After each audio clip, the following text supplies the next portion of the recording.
पलाश मुच्छल विरोधात दिलेल्या फसवणुकीच्या तक्रारीबाबत पोलीस प्रशासनाने 3 महिने उलटूनही गुन्हा दाखल केला नसल्याने सोमवारी लाक्षणिक उपोषणाचा विज्ञान माने यांचा इशारा। गायक आणि संगीतकार पलाश मुच्छल यांनी चित्रपटात काम देऊन नंतर मिळणाऱ्या नफ्यामध्ये वाटा देण्याचे कबूल करूनही 2 वर्ष कोणतेही आश्वासन पूर्ण केलं नसल्याची तक्रार विज्ञान माने यांनी जिल्हा पोलीस अधीक्षक यांच्याकडे केली। सांगली जिल्ह्यात सामाजिक आणि राजकीय क्षेत्रात काम करत असलेले विज्ञान माने या तरुणाचे गायक आणि संगीतकार असलेल्या पलाश मुच्छल यांनी 40 लाख रुपयांची फसवणूक केली असल्याची तक्रार 20 जानेवारी 2026 रोजी केली होती। याबद्दल चौकशी करून तो अहवाल विश्रामबाग पोलिसांनी निरीक्षकांनी उपविभागीय पोलीस अधिकाऱ्यांकडे पाठवला होता। त्याचबरोबर पलाश मुच्छल यालाही चौकशीसाठी हजर राहण्याची नोटीस पाठवली। पलाशने ही नोटीस स्वीकारली नाही आणि चौकशीसाठी आलाही नाही।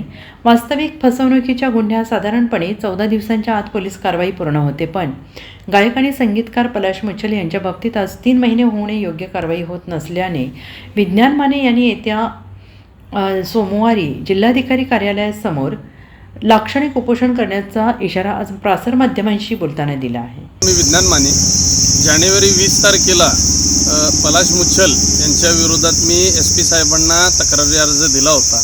त्याच अनुषंगाने तो तक्रार अर्जामध्ये हे होतं की पिक्चरच्या नावाखाली माझ्याकडून पैसे घेतले होते।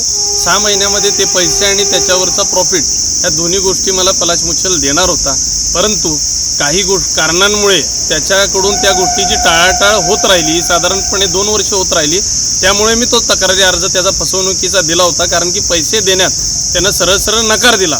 त्या गोष्टीची तपासणी SP साहेबांनी युद्ध पातळीवरती म्हणजे त्यांच्या अधिकाऱ्यांना दिल्यानंतर त्या गोष्टींची चौकशी झाली।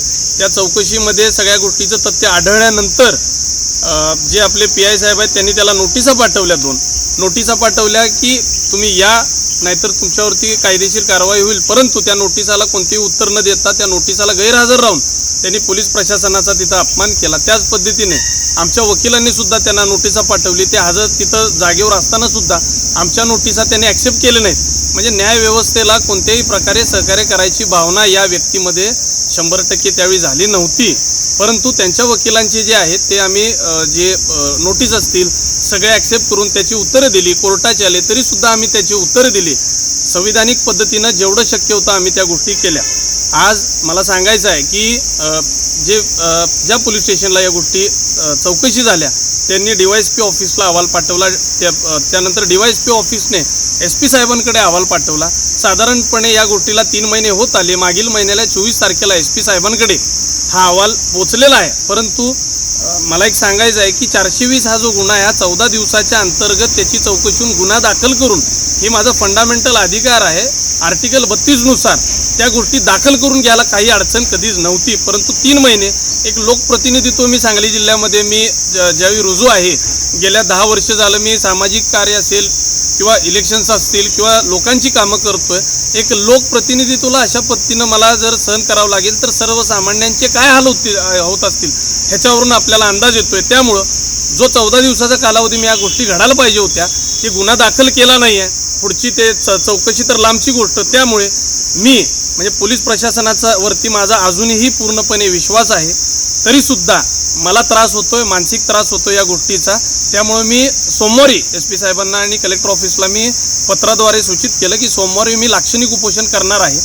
सांगली जिल्ह्याचा जो अपमान झाला, सांगलीकराचा एका जो अपमान झाला, प्लस पोलीस प्रशासनाचा जो अपमान या व्यक्तीकडून झालेला आहे, त्याच्यावरती आपण कोणत्याही परिस्थिती तिथं त्याला गळ न देता आम्ही सोमवारी मोठ्या प्रमाणात लाक्षणिक उपोषण करणार आहे। आणि लाक्षणिक उपोषण नंतर सुद्धा जर मला लवकर न्याय नाही मिळाला तर मी तिथं अमरण उपोषणाचा मी इशारा देईन।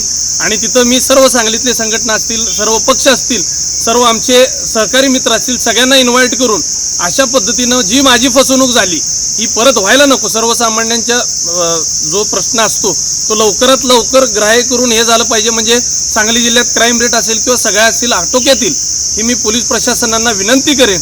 आणि लवकरात लवकर मला न्याय द्यायचं त्यांनी काम करावी, त्यांना मी ग्वाही देईन। Thank you. Bureau report SPN Marathi, Sangli.